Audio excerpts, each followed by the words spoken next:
नमस्ते. आज आपण मऊ लुसलुशीत उपमा कसा करायचा ते पाहणार आहोत. तर सगळ्यात प्रथम आपण त्याच्यासाठी लागणारं साहित्य बघूया. तर त्यासाठी मला लागणार आहे हा 1 पेलाभर रवा. हा आपला नॉर्मल रवा घेतलेला आहे मी, जो आपण उपम्यासाठी वापरणार आहोत. त्यानंतर आपल्याला लागणारं साहित्य आहे ते म्हणजे फोडणीसाठीचं जिरं, त्यानंतर थोडीशी उडदाची डाळ, थोडीशी चण्याची डाळ, कढीपत्ता, एक लाल मिरची, कारण आपण ह्याला एक साऊथ इंडियन फोडणी देणार आहोत. तर त्यासाठी आपल्याला लागणारं फोडणीचं साहित्य आहे हे. त्यानंतर एक अर्धा बारीक चिरलेला कांदा घेतलेला आहे मी, एक अर्ध गाजर घेतलेला आहे जे मी किसून घेतलेलं आहे. थोडेसे माझ्याकडे फ्रोझन मटार होते तर ते पण घेतलेले आहेत. त्यानंतर कोथिंबीर घेतलेली आहे आणि 2 चमचे ओल्या नारळाचा चव घेतलेला आहे.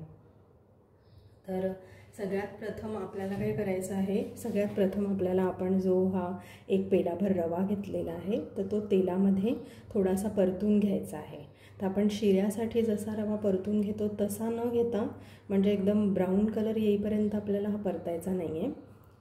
थोडासा फक्त त्याचा एक कच्ची चव जाण्यासाठी आपण ह्याला तेलावर थोडंसं फ्राय करणार आहोत. तुम्ही तेलाऐवजी तूपसुद्धा घेऊ शकता.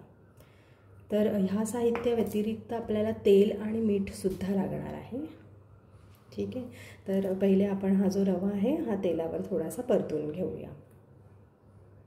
हे पहा, आता मी गॅसवरती कढई ठेवलेली आहे आणि ती छान तापलेली आहे. तर आता मी ह्यामध्ये थोडंसं तेल घालून रवा परतून घेते.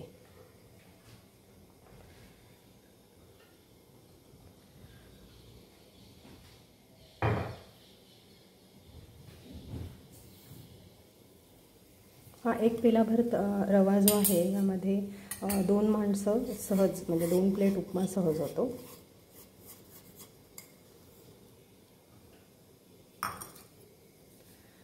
आणि ह्याला छान परतून घेते.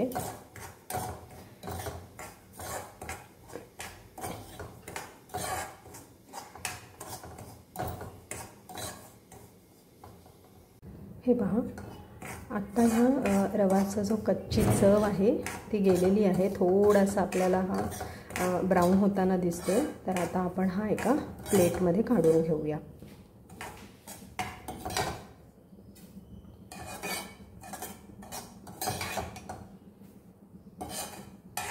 तर असा मी पूर्ण हा रवा या प्लेटमध्ये काढून घेते आणि नंतर आपण ह्याला कशी फोडणी द्यायची ते बघू. आता आपण ह्याला मेन फोडणी कशी द्यायची ते बघूया. तर सगळ्यात आधी मी इथे तेल टाकणार आहे या कढईत. गॅस एकदम बारीक केलेला आहे. उपम्याला नॉर्मली तेल थोडंसं जास्त लागतं तरच तो एकदम छान लुसलुशीत होतो. तर आता सगळ्यात पहिले आपण ह्यामध्ये आपलं जिरं, चणा डाळ आणि उडदाची डाळ, तर हे आपण फोडणीला टाकणार आहोत. पहा, तेल छान तापलेलं आहे त्यामुळे एकदम छान तडतडण्याचा आवाज येतोय.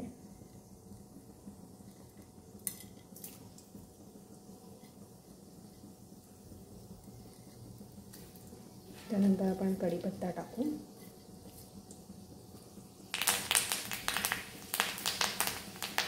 त्यानंतर मिरची, कांदा,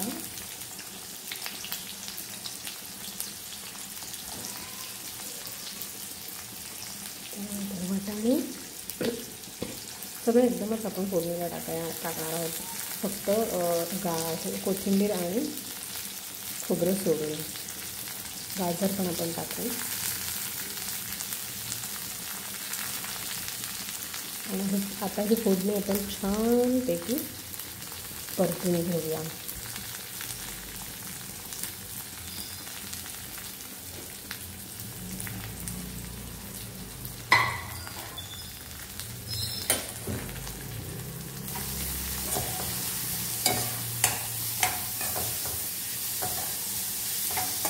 गाजरामुळे ह्याला खूपच छान रंग येतो. आपण हे छान परतून घेऊया. कांदा आपला छान लाल झाला पाहिजे.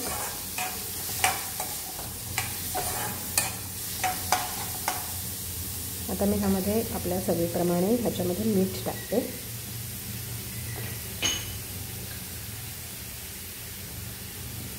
सो 1 चमचाभर मीठ ह्यामध्ये टाकलेलं आहे मी.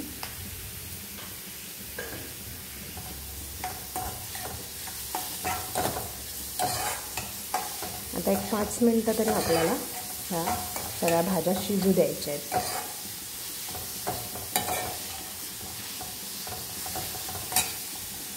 हे पहा, आता ही फोडणी छान शिजलेली आहे आणि खूप सुंदर वासही येतो आहे या फोडणीचा. तर आता आपण ह्यामध्ये ज्या पेल्याने आपण रवा घेतला होता तर त्याच पेल्याने आपण 2 पेले पाणी टाकणार आहोत. तर हा बघा, तर ही स्टेप खूप महत्त्वाची आहे. जेवढा आपण रवा घेऊ त्याच्या दुप्पट आपल्याला पाणी लागणार आहे. तर हे पाणी मी ह्यामध्ये टाकते.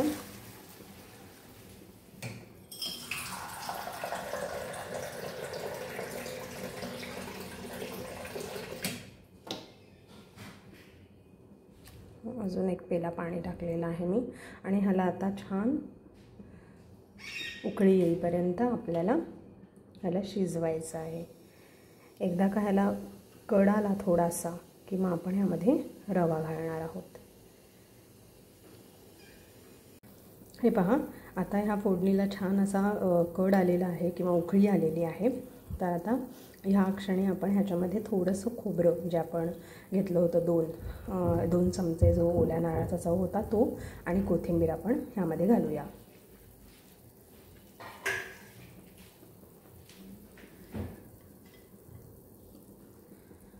तर एकदम थोडीशी कोथिंबीर मी आणि थोडंसं खोबरं मी आपल्या ह्याच्या प्रेझेंटेशनसाठी थोडंसं मी काढून ठेवते. तर हे एवढं खोबरं मी ह्यावरती टाकते.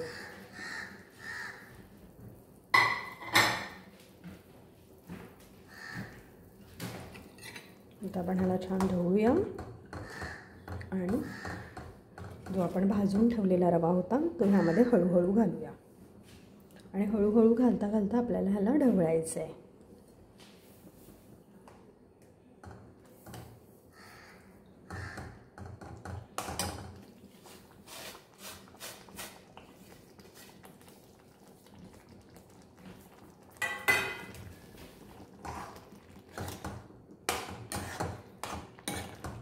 ह्यावरती मी आता लगेच झाकण ठेवणार आहे आणि एकदम गॅसची फ्लेम आपल्याला एकदम कमी ठेवायची आहे. ह्याला आता मी झाकून ठेवते.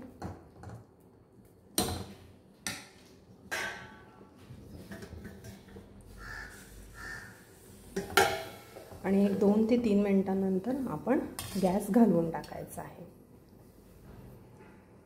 तर हे पहा, आता 1-2 मिनटं पण झालेली आहेत. मी गॅस बंद करून 2-3 मिनटं झालेली आहेत. तर आता आपण हे झाकण काढूया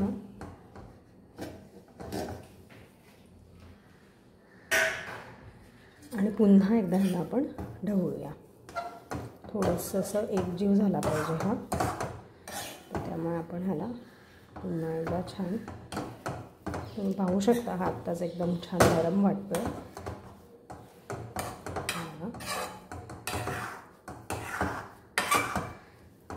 तर ही स्टेपसुद्धा खूप महत्त्वाची आहे. ह्याला आता आपण एकदा असं परतून घेतलं, पूर्ण हा एकजीव झाला की पुन्हा एकदा आपल्याला ह्याला वाफेवर 5 मिनटं ठेवायचं आहे आणि नंतर आपण हा सर्व करू शकतो. तर आता हे 5 मिनटं आपण थोडं थांबूया आणि मग आपण सर्व करूया. हे पहा, आता हा छान 5 मिनटं झालेली आहे. उपमा छान रेडी आहे. तर आता आपण ह्याला सर्व करूया. तर सर्व करण्यासाठी मी एक हे बोल घेतलेला आहे आणि त्यामध्ये मी आता सर्व करायच्या आधी पण एकदा आपण ह्याला ढवळून घेऊ.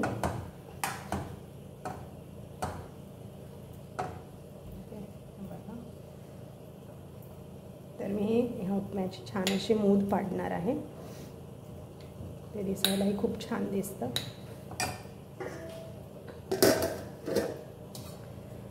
पहा, मी ही प्लेट घेतलेली आहे आणि ह्या प्लेटवरती मी आता मूद पाडते आहे. ठीक आहे. आणि त्याचबरोबर थोडीशी कोथिंबीर आणि खोबरं मी ह्यावर टाकते आहे. तुम्हाला हवं तर तुम्ही ह्यावरती लिंबूसुद्धा पिळू शकता. मला आवडत नाही पर्सनली, म्हणून मी लिंबू पिळत नाही आहे.